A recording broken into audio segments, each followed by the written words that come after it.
हम लेके आ चुके हैं क्लास 10 वालों के लिए सेट नंबर 3। इससे पहले हमने सेट नंबर 1 और 2 क्लियर करा चुका हूं। तो अगर आपने इस वीडियो को नहीं देखे होंगे तो जाके पहले दोनों वीडियो को देखिए, फिर तीसरे सेट को देखना है। और मुझे यकीन है कि जिन छात्रों ने सेट 1 और सेट 2 वीडियो देखे होंगे वे ज़रूर ही उन सेट को अपने आंसर को अपने कॉपी में लिख लिए होंगे और अच्छी तरह से उसका रिवीजन भी कर लिए होंगे। तो चलिए स्टार्ट करते हैं। आज हम लोग फिर से क्लास 10 के बच्चों के लिए सामाजिक विज्ञान के मॉडल प्रश्न पर सेट नंबर 3। फिर हम बता देना चाहते हैं कि यह जो सेट है किसी जैक के द्वारा प्रसारित नहीं की गई है। यह सेट हम खुद अपने मेहनत से विगत सालों में पूछे गए प्रश्नों को एकत्र करके बनाया गया है। लेकिन यहाँ जो प्रश्न है बिल्कुल जैक बोर्ड यानी झारखंड बोर्ड द्वारा प्रकाशित होने वाले मॉडल सेट के रूप में ही है और मस्ट इम्पॉर्टेंट प्रश्नों के साथ है। तो चलिए देखते हैं कि सेट 3 में कौन कौन से प्रश्न हैं।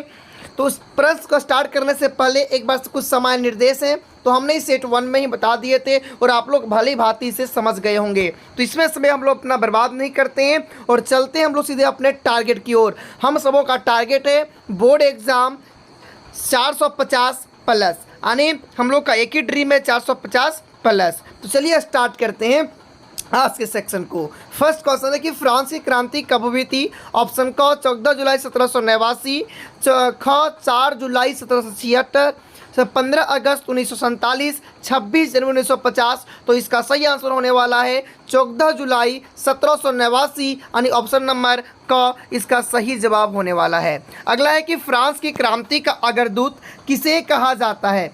फ्रांस की क्रांति का अग्रदूत ऑप्शन नंबर क नेपोलियन, ख रूसो, ग दिदरो, घ लेनिन। तो इसका सही आंसर होने वाला है रूसो। रूसो जो थे, रूसो को फ्रांस की क्रांति का अग्रदूत कहा जाता था। यानी लोगों का मानना था कि जो फ्रांस की जो क्रांति हुई थी उसके जो नेता थे वो रूसो ही थे। अगला है कि बिस्मार्क जर्मनी का चांसलर कब बना। तो बिस्मार्क जो थे वह जर्मनी का चांसलर कब बना था। ऑप्शन क 1848, ख 1856, ग 1860, घ 1871। तो 1871 में ही बना था। और ये भी बता दें कि जर्मनी का जो एकीकरण हुआ था वह 1871 ईस्वी में ही हुआ था।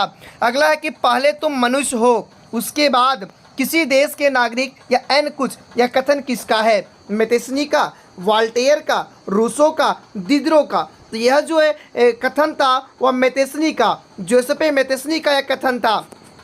उनका कहना था कि पहले तो अपने आप को मनुष्य बनाओ, इसके बाद किसी देश की नागरिक की पहचान देना है।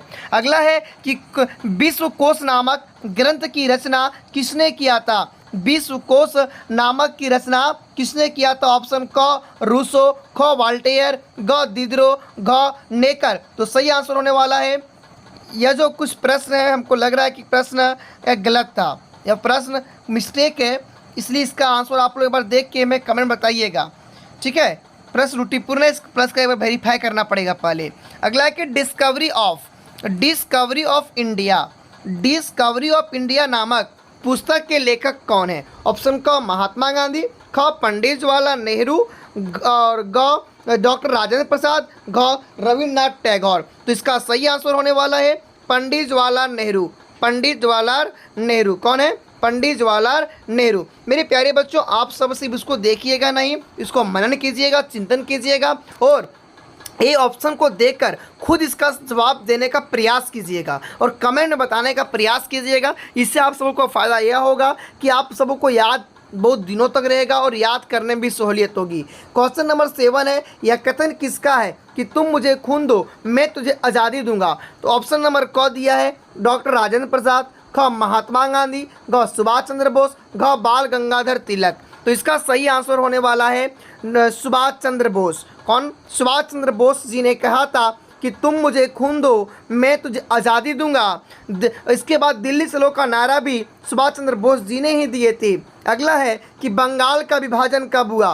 तो बंगाल का विभाजन 1905 ईस्वी को हुआ था। ऑप्शन का 1901, 1903, 1905, 1907। तो इसका सही आंसर होगा 1905। नेक्स्ट है कि संथाल विद्रोह के नेता कौन थे। संथाल विद्रोह के नेता कौन थे? संथाल विद्रोह के नेता। ऑप्शन क बिरसा मुंडा, ख जंतरा उराव, ग तिलका मांझी, घ सिद्धू और कान्हू। तो इसका सही आंसर होने वाला है सिद्धू और कान्हू। और सिद्धू और कान्हू जो थे दोनों अपने संगे भाई थे और दोनों ने मिलकर संथाल विद्रोह को आगे ले गया था।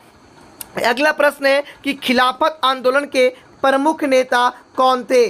खिलाफत आंदोलन के प्रमुख नेता कौन थे? ऑप्शन क अब्दुल गफ्फार खान, ख मौलाना मोहम्मद अली और मोहम्मद शौकत अली, ग राम प्रसाद बिस्मिल और घ मोसमीम इकबाल और सरफराज इकबाल। तो इसका सही आंसर होने वाला है ऑप्शन नंबर ख यानी मौलाना मोहम्मद अली और मोहम्मद शौकत अली। मौलाना मोहम्मद अली और मोहम्मद शौकत अली। अगला है कि हमारे पर्यावरण में उपलब्ध, हमारे पर्यावरण में उपलब्ध, हमारे पर्यावरण में उपलब्ध प्रत्येक वस्तु जो हमारी आवश्यकताओं को पूरा करने में प्रयुक्त की जा सकती है और जिसको बनाने के लिए प्रौद्योगिकी उपलब्ध हैं, जो आर्थिक रूप से संभव और सांस्कृतिक रूप से मान्य है, उसे क्या कहते हैं? ऑप्शन नंबर क विकास, ख संसाधन, ग पर्यावरण, घ नियोजन। तो इसका सही आंसर होने वाला है मेरे प्यारे बच्चों संसाधन, क्योंकि हम सब जानते हैं कि वे सारी वस्तुएं जो हमारी आवश्यकताओं की पूर्ति करती है उसे संसाधन कहते हैं। तो इसका सही आंसर होने वाला है संसाधन। अगला है कि भूमि निम्नीकरण में निम्नलिखित में से कौन किनकी भूमिका नहीं है, यानी कौन सा कार्य करेंगे ताकि भूमि का कटाव छटाव नहीं होगा? तो वनों को काटना, अति पशुचारण, खनन, मधुमक्खी पालन। अगर वन को काटेंगे मृदा अपरदन होगा, अति पशुचारण अगर जानवर को अधिक चराया जाएगा तो भूमि निम्नीकरण होगा, अगर खनन करेंगे भूमि निम्नीकरण होगा। लेकिन अगर हम लोग मधुमक्खी का पालन करते हैं, किसका? मधुमक्खी का पालन करते हैं, तो इससे भूमि को कोई नुकसान नहीं होने वाला है। तो यही इसका सही आंसर हो जाएगा। ठीक है, चलिए अगला है कि भारत के कुल क्षेत्रफल का कितना प्रतिशत भाग मैदानों के रूप में पाया जाता है? ऑप्शन नंबर क 27%, ख 30%, ग 43% और घ 87%। तो इसका सही आंसर होगा 43%। 43% यानी ऑप्शन नंबर ग इसका सही आंसर है। अगला है कि लौह अयस्क किस प्रकार का संसाधन है? लौह अयस्क किस प्रकार का संसाधन है? नवीकरणीय योग्य, प्रवाह, जैव या नवीकरणीय योग्य?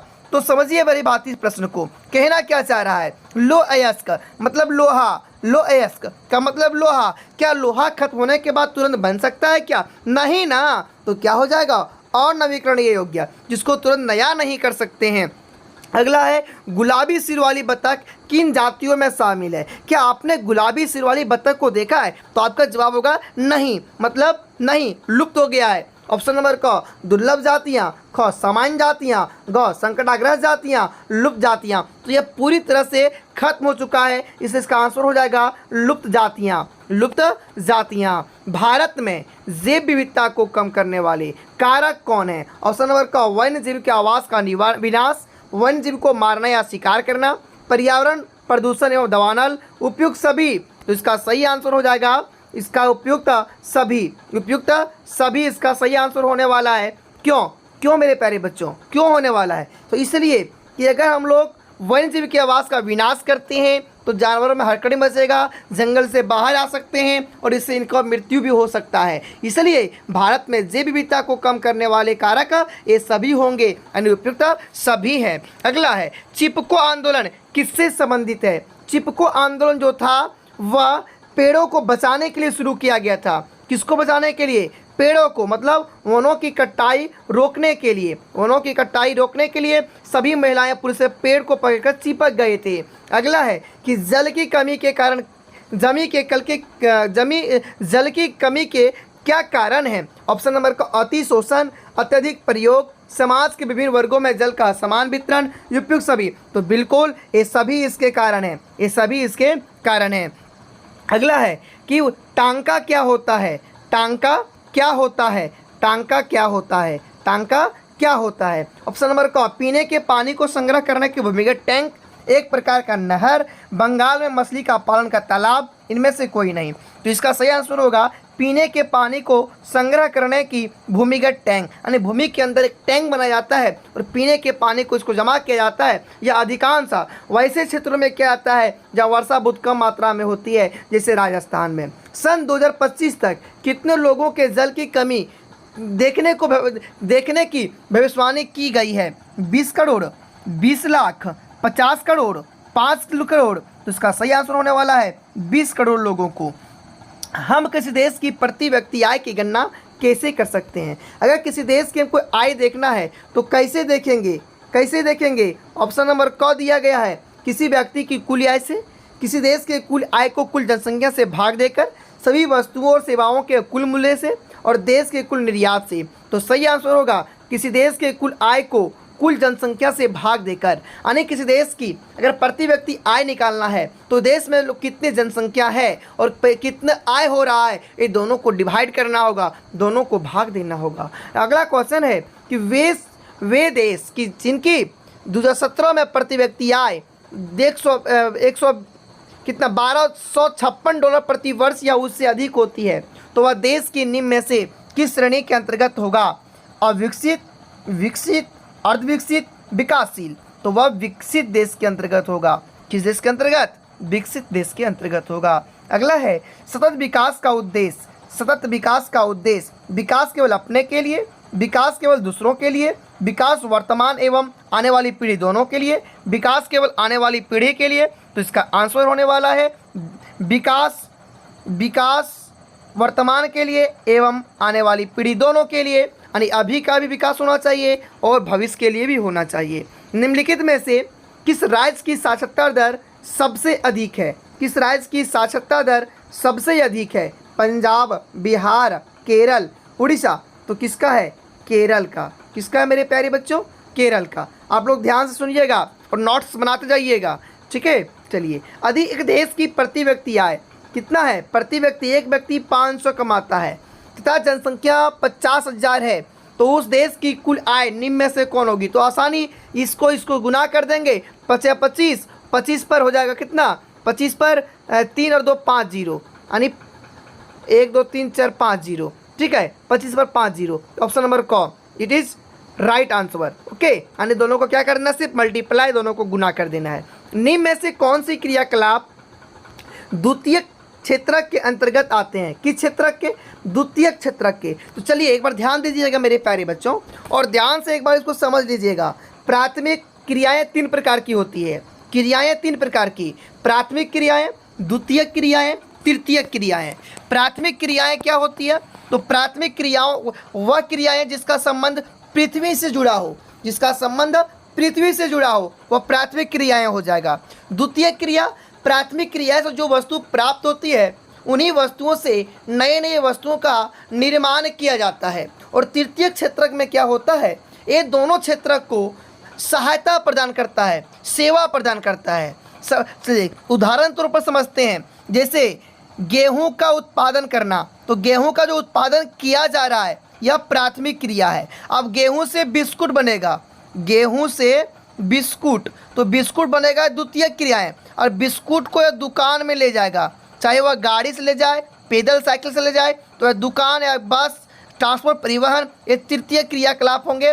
अब समझते हैं कि यहाँ क्या प्रश्न दिया गया है। तो आप लोगों को ये डाउट क्लियर? प्राथमिक क्रियाएं, द्वितीय क्रियाएं, तृतीय क्रियाएं। तो चलिए समझिए यहाँ क्या दिया गया है। यहाँ है कि निम्न में से कौन सी क्रियाकलाप द्वितीय क्षेत्रक से, मतलब किसी वस्तु का निर्माण होना चाहिए। पहला है इस क्षेत्रक में वस्तुओं के स्थान पर सेवाओं के उत्पादन, ये जो सेवा दे रहा है यह तृतीय क्रियाकलाप है। तृतीय क्रियाकलाप है। प्राकृतिक उत्पादकों को विनिर्माण के द्वारा बदला जाता है, बिल्कुल यही होगा द्वितीय क्रियाएं।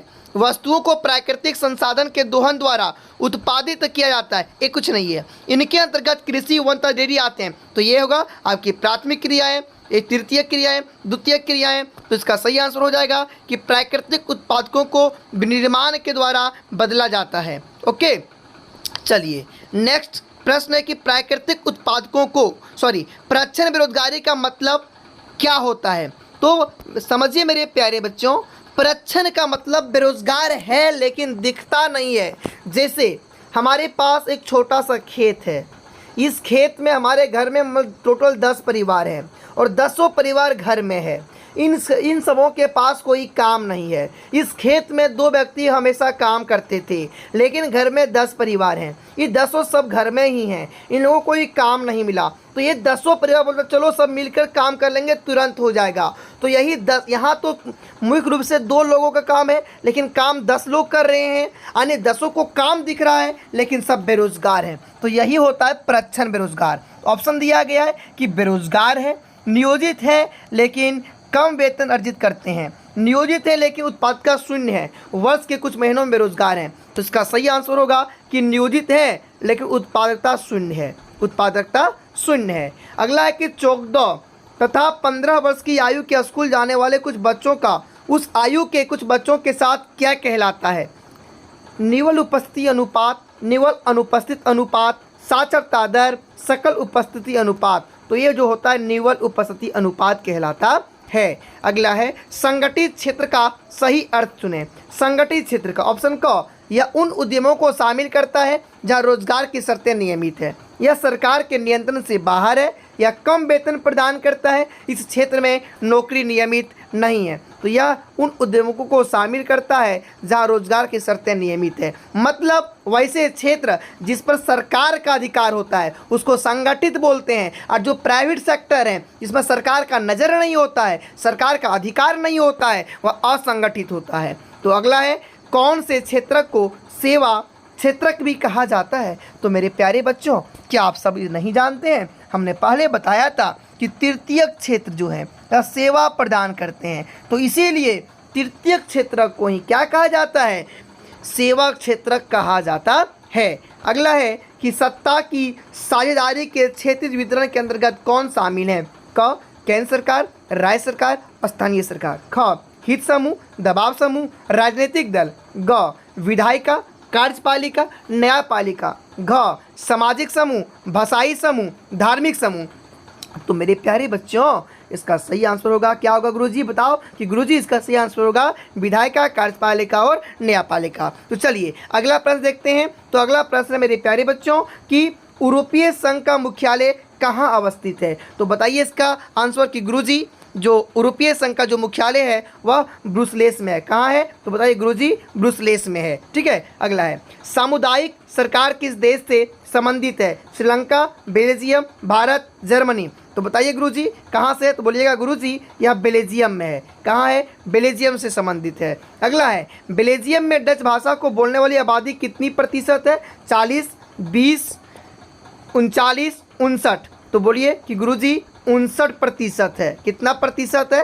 59% है। ठीक है। चलिए अगला है कि सत्ता की साझेदारी के ऊर्ध्वाधर वितरण से निम्न में से कौन संबंधित है? विधायिका, कार्यपालिका, न्यायपालिका, केंद्र सरकार, राज्य सरकार, स्थानीय सरकार, सामाजिक समूह, भाषाई समूह, धार्मिक समूह, दबाव समूह, राजनीतिक दल, सामाजिक आंदोलन। तो इसका सही आंसर होगा मेरे प्यारे बच्चों केंद्र सरकार, राज्य सरकार और स्थानीय सरकार। अगला, इनमें से कौन संघ सूची का विषय है? इनमें से कौन संघ सूची का विषय है? कौन संघ सूची का विषय है? ऑप्शन नंबर क, पुलिस, व्यापार, कृषि, प्रतिरक्षा, विदेश मामले, बैंकिंग, वाणिज्य, सिंचाई, स्थानीय निकाय, शिक्षा, वन विवाह। तो इसका सही आंसर होगा प्रतिरक्षा, विदेशी मामले और बैंकिंग। चलिए अगला 37वां नंबर क्वेश्चन है कि हमारे देश में राजभाषा हिंदी को बोलने वाले का प्रतिशत कितना है? यानी भारत में कितने लोग हिंदी भाषा का प्रयोग करते हैं? ऑप्शन का 10, 20, 30, 40। कितने प्रतिशत है मेरे प्यारे बच्चों? तो बताइए ना कि गुरुजी 40% लोग हैं। कितने प्रतिशत लोग हैं जो हिंदी भाषा बोलते हैं? तो बोलिएगा गुरुजी 40% लोग हैं। कितना प्रतिशत है? 40%। अगला है भारत की अनुसूचित भाषाओं में झारखंड की कौन सी भाषा शामिल है? मैथिली, बोडो, डोंगरी, संथाली। तो बोलिए गुरुजी संथाली भाषा शामिल है, आदिवासी जिसको बोलते हैं। अगला है पंचायतों में महिलाओं के लिए कितने प्रतिशत आरक्षण का प्रावधान किया गया है? क 20, ख 30, ग 40, घ 50। तो बोलिए ना कि गुरुजी 50 है। कितना है? 50% है। बोल दीजिए 50% गुरुजी। चलिए अगला है जो आपका अंतिम प्रश्न है। भारत में वास्तविक विकेंद्रीकरण की दिशा में एक बड़ा कदम कब उठाया गया? 1992, 1993, 1994, 1995? तो बोलिए ना कि गुरुजी 1992 में उठाया गया था। तो मेरे प्यारे बच्चों, इस प्रकार हम लोगों ने मस्ट इम्पॉर्टेंट 40 प्रश्नों को पूरा किया और आप सभी ध्यान से इस वीडियो को देखिएगा और अपने दोस्तों को भी शेयर कीजिएगा। तो चलिए फिर मिलते हैं आपका सेट नंबर 4 लेके, तब तक जय हिंद।